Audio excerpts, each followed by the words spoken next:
Hope everybody's doing well. Hope everybody's staying safe with coronavirus continuing to spread and Donald Trump continuing to give out misinformation like he did at the White House, like he did at the coronavirus press conference that took place today, which was another debacle. MSNBC and other news outlets really need to stop showing those, because at some point you become complicit in this chaos when you are broadcasting that stuff live. You should show snippets of it and fact check it, because it's just it's really becoming very hard to watch these, and I watch them every day. It's really becoming very hard to watch them. If he was a doctor, he would probably be sued for malpractice. Okay, I'm just saying. All right, so it's Sunday, April 5th, 2020. Hope everybody's doing well. We have a jam-packed show. If you've been watching my Facebook Live broadcast throughout the week, you know I've been doing them. I've done a few this past week. So on tonight's show, we'll deal with number one, an update on what's going on with coronavirus, with the spread of the coronavirus and the effort to mitigate it. Okay, and then also we saw this past Thursday that 6.6 million Americans filed for unemployment. Okay, the previous week, 6.6 million Americans filed for unemployment. Plus, you had 3.3 million who filed for unemployment the previous week, the week of March 16th. So we have 10 million Americans who have filed for unemployment, and there's going to be millions more. Okay, if you have been watching my broadcast, you follow me on my Facebook fan page, the African History Network, who have not instituted stay-ins in their states. And when these Republican governors start doing this and start listening to the scientists, okay, like Governor Brian Kemp in Georgia, who stole the gubernatorial election from Stacey Abrams. Okay, he and Governor Ron DeSantis this past Wednesday issued stay-in orders in their states of Georgia for Brian Kemp and the state of Florida for Ron DeSantis. And then we saw this past, I think it was Wednesday, Governor Brian Kemp of Georgia did a press conference, and he said that he just found out within the last 24 hours that you could be asymptomatic and spread the coronavirus, meaning that you could not have symptoms but still be contagious and affect other people. He said he just found that out in the last 24 hours, and that was a game changer, and that's why he was issuing a stay-in order. Wait a second, your office is down the street from the Center for Disease Control and Prevention headquarters. The CDC is headquartered in Atlanta, Georgia. How is it you don't know this? But see, once again, this is an example of how elections have consequences.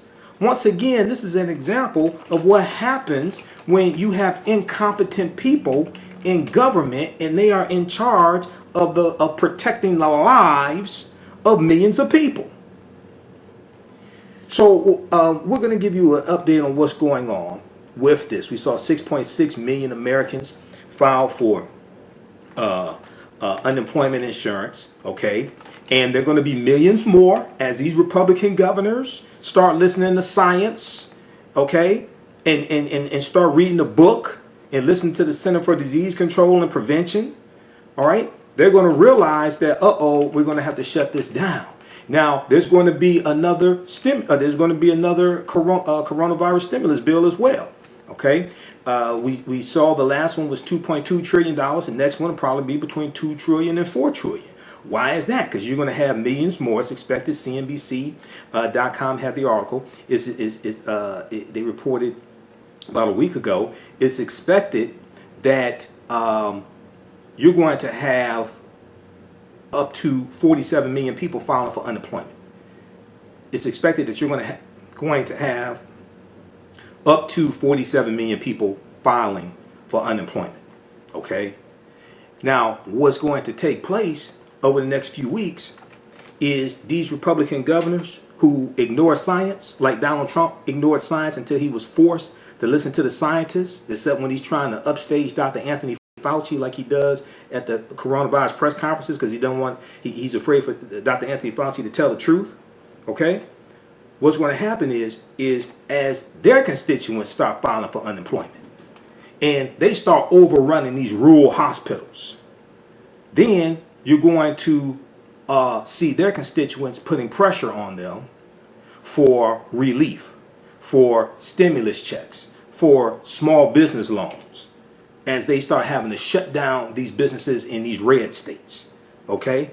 So even though it's bad now, wait till their constituents start complaining and start putting pressure on these Republican senators, okay, and see what happens then. So we'll deal with that, and then also we saw that the IRS released more information dealing with the more information dealing with small business loans, and then also how to get the stimulus checks quickly, etc. They also had an update for people who receive Social Security, and at first they had to file a tax return to be able to get the stimulus check. Now they don't. So we're going to share some of those updates with you. And then Stephanie Rule on MSNBC has been doing some really good reporting dealing with the debacle of issuing these small business loans, okay, and so we'll deal with that because you listen to Donald Trump, the issuing of the small business loans, you would think it's going really well, but it's not. It's a debacle. It's horrific, and from her reporting, none of the loans have been paid out yet, okay. And you're going to have the first of April. You have a lot of small businesses that have to pay their they have to pay for their leases, they have bills to pay, etc. Okay, and once again, wait till these Republican states start having wait till all this stuff really starts hitting these Republican states, and Republican senators feel the fire on their behinds. Okay, I mean we haven't really seen anything yet. I'm telling you right now. You had a lot of deaths, and that's sad. I'm not discounting the deaths, but there are going to be more of them. Okay, there are going to be more. We just saw Surgeon General Jerome Adams was on the morning shows, the Sunday morning shows, and he said this coming week and the next week is going to be like Pearl Harbor. Okay, there are going to be a lot more deaths. Hopefully this will be the worst that it gets. Hopefully we'll reach the peak. Okay, and things will start to dissipate after that. There's still going to be more deaths after that. All right. We saw the Center for Disease Control and Prevention change its stance and recommend that people wear some type of facial covering, whether it's a mask or a scarf or what have you, to slow down the spread of coronavirus. Now, Donald Trump's not going to do that. He's not going to lead by example, right? He's not going to do that. And once again, this goes to you remember when Michelle Obama said the presidency doesn't change who you are, it reveals who you are. You remember that?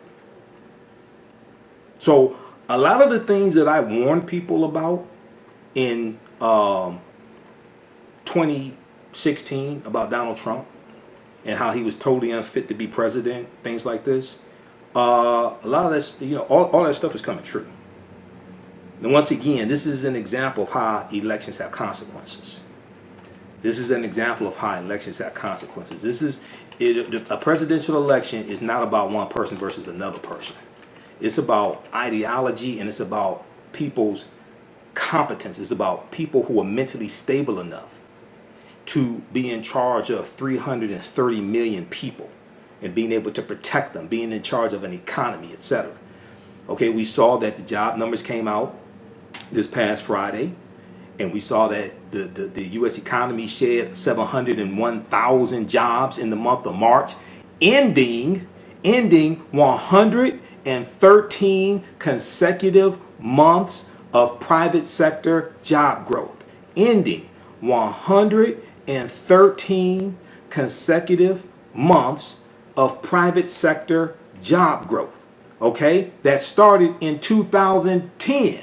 113 consecutive months of private sector job growth ended in the month of March with this con man, Donald Trump, as president, who billed himself, who ran on the platform of he was such an economic genius, and he was such a big businessman, and he'll take this economy to places you've never seen before. He's just running it into the ground. Now, 2010, let me ask you a question. Who was president in 2010? Come on, let's tell the truth now. Who was president in 2010? 113 consecutive months of private sector job growth that started under President Barack Obama, who Trump gives absolutely no credit, and Trump is destroying the economy. Trump is destroying the economy. This did not have to happen. This is what happens when you have someone who is totally incompetent for the job, totally unqualified for the job. But if we study history, we know it's been a lot. Now, I know we have white listeners. Don't take this the wrong way, okay? But we know there's a long history of white people being unqualified for jobs. We know this. This is an example. Betsy DeVos is another example. Betsy DeVos is totally unqualified to be Secretary of Education. Betsy DeVos has no business. She should not even be a high school teacher. She should not be a lunch lady in a school. Totally unqualified. Who nominated her to be Secretary of Education? Donald Trump. And one of the things that we saw that she's been doing is rolling back the restrictions that the Obama administration put on for-profit colleges. Because remember schools like ITT Tech, okay, and Corinthian College, and you don't see any commercials for them anymore. You know why? Because President Obama shut them down. And the Obama administration put restrictions on for-profit colleges because many of them, what they were doing was they were disproportionately marketing to African American and Hispanic students, getting them to take out exorbitant student loans, because people want to better themselves. They want to go to school, support their families. They see the commercials. You too can be, an electrical engineer. You too can be a nurse. So they go and they do all this, and then they take the loans out, go through the program, and then oftentimes don't get placed in the jobs that have anything to do with their certificate or degree, whatever, and then they're stuck with the debt. Okay, so the Obama administration shut them down. Well, we see that Betsy DeVos, Secretary of Miseducation, nominated by Donald Trump, we see that they rolled back those restrictions on for-profit colleges. Didn't Donald Trump run a for-profit college called Trump University, a fake college? Didn't Donald Trump have to pay a $25 million? He had to pay a $25 million settlement to the state of New York, $24 million settlement, $1 million fine. State of New York. Remember that? He was running a for-profit college, a fake university. And then he nominates someone to be Secretary of Miseducation who's going to roll back restrictions on for-profit colleges, and the restrictions were helping to protect African Americans and Hispanics. Article and other news outlets have picked it up. Essence.com has an article from April 5th, 2020. Early data shows coronavirus infecting and killing black people at alarming rate. Now, if you've been watching my videos about coronavirus, this stuff was largely avoidable. Because in January and February, there were intelligence reports and there were briefings that Donald Trump had on the growing crisis of coronavirus, and he ignored them. He ignored them. There's evidence to prove this. He ignored them. So when we understand things like principles of political self-defense and understanding how laws and policies impact the economic conditions of African Americans and understanding how elections have consequences, and not only do we have to protect gains that we've made and be able to assess gains that we made, but we also have to identify and protect threats. We have to be able to identify and protect threats, those who have poor judgment, who will be in charge of 330 million people and make moves that are detrimental to our lives, like what's taking place right now. So we're going to deal with all this and more on tonight's show. We also saw that Detroit's own Lizzo provided lunch for emergency room staff at a Detroit hospital. We'll talk about that and more. On the African History Network show, we focus on educating, empowering, and inspiring people of African descent throughout the diaspora and around the world, because right now it's corrects wrong behavior. You listen to the 9:10 a.m. Superstation, the Future Radio. I'm Michael Imhotep. We'll be back in a few minutes. Welcome back to the African History Network show right here on 9:10 a.m. the Superstation, the Future Radio. All right, those just joining us, welcome back. It is Sunday, April 5th, 2020. You listen to the African History Network show right here on 9:10 a.m. the Superstation, the Future Radio, WFDF. So we're broadcasting, now we're broadcasting on our Facebook fan page, The African History Network, The African History Network. We're broadcasting on my YouTube channel, Michael Imhotep. And we're also broadcasting on 9:10 a.m. Superstation's Facebook page as well, so follow them on Facebook also. Okay, so right before the break, I was giving an overview of what we're going to deal with on tonight's show, and then also we'll do. Okay, so yeah, we'll do an update on what's going on with coronavirus. All right. Okay, so on the African History Network show, we focus on educating, empowering, and inspiring people of African descent throughout the diaspora and around the world, because right now it's corrects wrong behavior. What you do for yourself, what you do to yourself, and what you allow other people to do to you and get away with is based upon what you think about yourself. What you think about yourself is based upon what you have been taught about yourself. What you've been taught about yourself is based upon everything you've read, heard, and seen about yourself. So when you control the radius of a man's thoughts, you can control the circumference of his actions, because the mind can't do or teach what it doesn't know. Now, we deal with a number of different topics here on this show. We deal with current events in history and politics, education, economic empowerment, entrepreneurship, relationships, love, sex, health issues, and much, much more. Sign up for our email newsletter. Text the word Kemet, K-E-M-E-T. Text the word Kemet, K-E-M-E-T, to 22828 to sign up for our email newsletter. Also, visit our website, AfricanHistoryNetwork.com, AfricanHistoryNetwork.com. Sign up for our email newsletter there as well, AfricanHistoryNetwork.com. All right, so, and I'm checking here, make sure we're broadcasting on our Facebook fan page. But you can watch me also on my YouTube channel, Michael Imhotep, I-M-H-O-T-E-P. All right, so let's look at updates on what's going on with coronavirus. Then I want to get into this information dealing with how it is impacting African Americans. All right, so we see that Americans are now being advised to steal, S-T-E-E-L, steal themselves for one of the most agonizing weeks in living memory, as Donald Trump and his advisors predicted during Sunday's White House briefing, Sunday, April 5th White House briefing, that parts of the country were nearing a peak of cases of COVID-19. All right. So those on YouTube, stand by just a second here.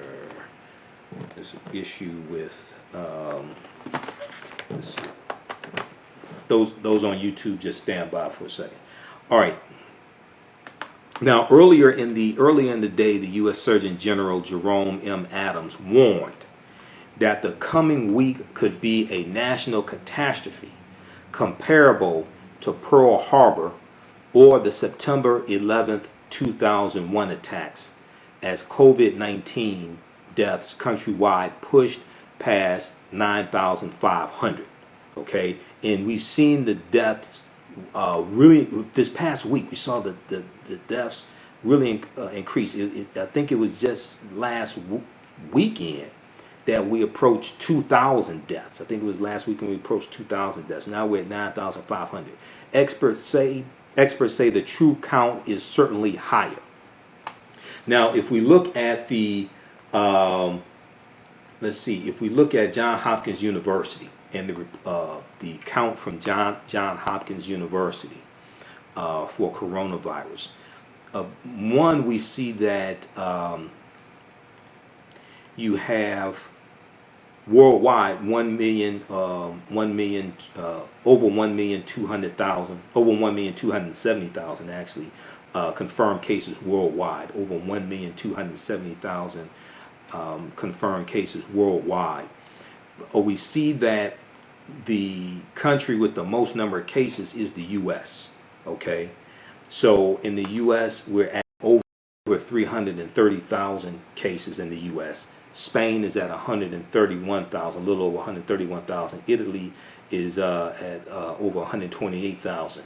China is at over 82,000.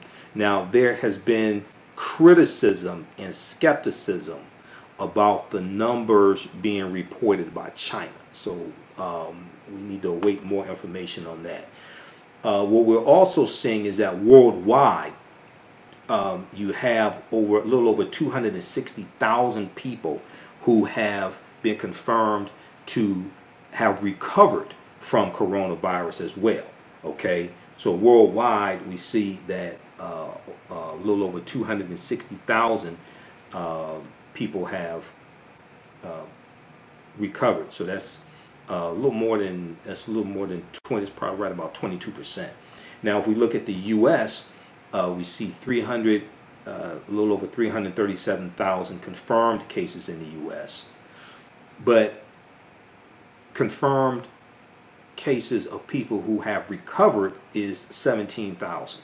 Okay, so we're looking at roughly about 5%. Roughly about 5% of the cases in the U.S. have recovered. So you're looking at 22% worldwide who have recovered from it. Reported cases of people who had it and recovered. 22% worldwide, whereas in the U.S., reported cases of people who have had it and recovered is right at about 5%. Now, about a week and a half ago in the U.S., it was about 0.8%, because I track the numbers. I look at the numbers every day on this. Okay.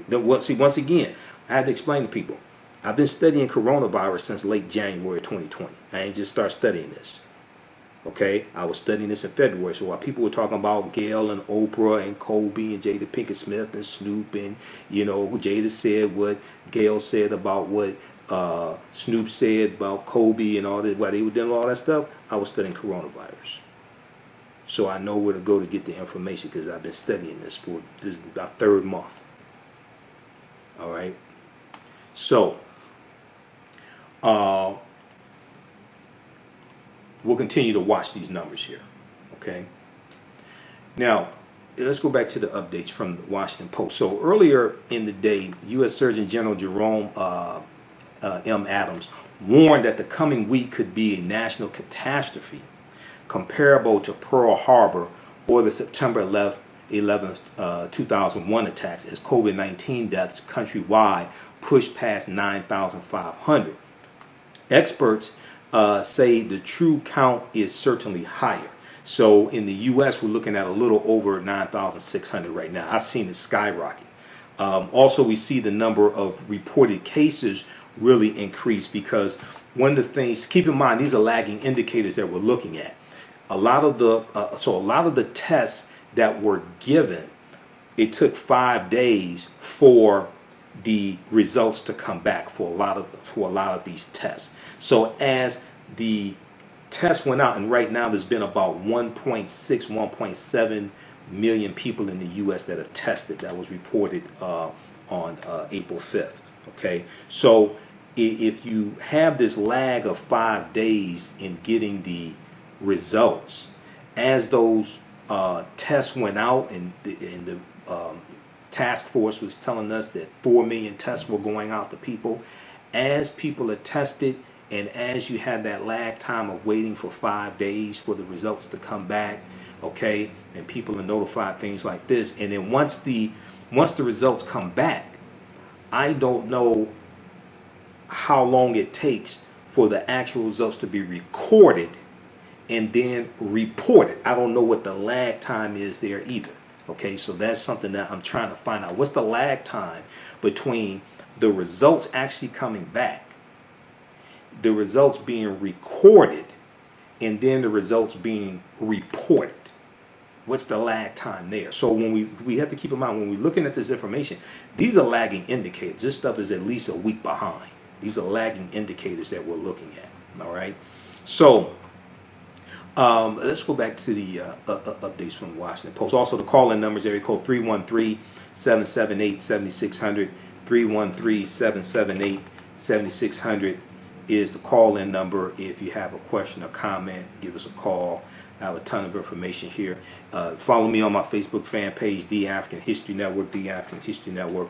Follow me on my YouTube channel, Michael Imhotep, because I do broadcast throughout the week, and I have unlimited time there in general. I'm not restricted by time, so I can get deeper into this information.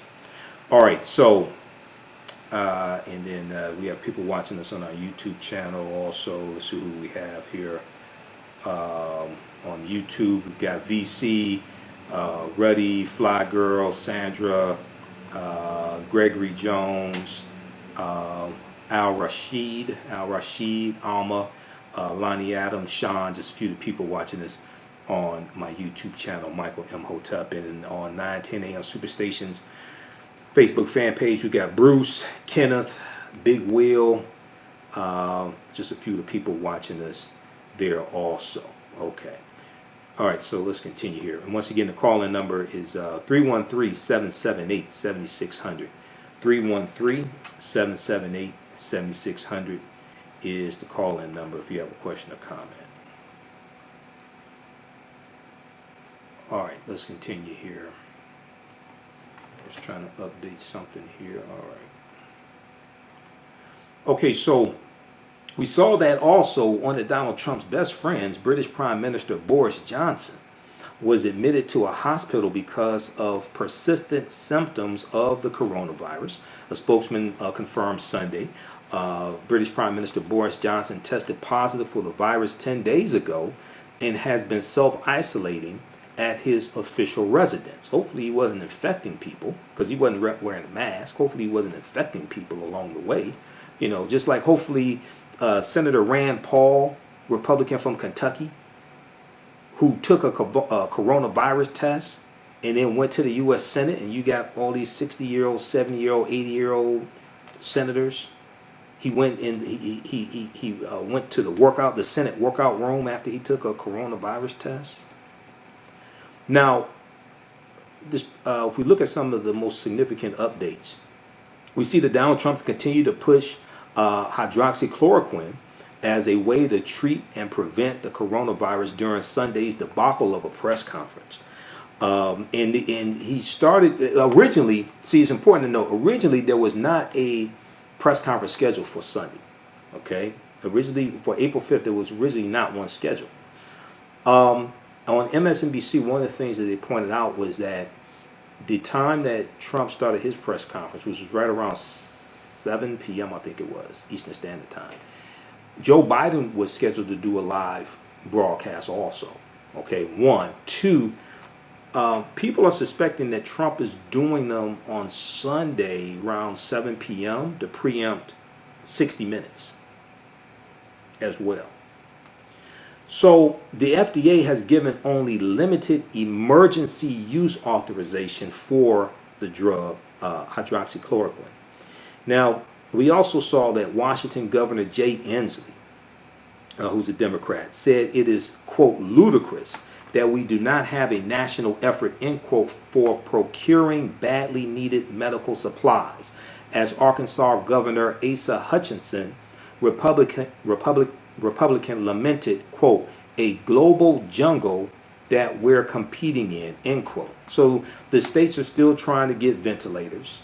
The states are still having to compete with other states to get ventilators. Governor Jay Pritzker of Illinois is competing with Governor Andrew Cuomo of New York, who's competing with Governor Gretchen Whitmer of Michigan, etc., because Trump is derelict in his duties, as opposed to the federal government taking the lead on this, okay, to get the ventilators. All right, you've got Jared Kushner, who was at a press conference this past week. Why is Jared Kushner involved in the effort to fight coronavirus? I thought Mike Pence was heading up the task force. Why is Jared Kushner there? Did Jared Kushner bring peace to the Middle East? Wasn't that what he was tasked with? Did Jared Kushner bring peace to the Middle East and nobody told me about that? Jared Kushner has no expertise in dealing with a catastrophe. except maybe owing Deutsche Bank $285 million, and you know, trying to still get people who are tenants in his apartment buildings to still pay their rent during this catastrophe. Why is Jared Kushner there? See, once again, this is an example of how elections have consequences. This is what happens when you have incompetent people running the government. This is what happens when the Little Rascals and the Three Stooges are running the government. Except it's not a comedy. It costs people their lives.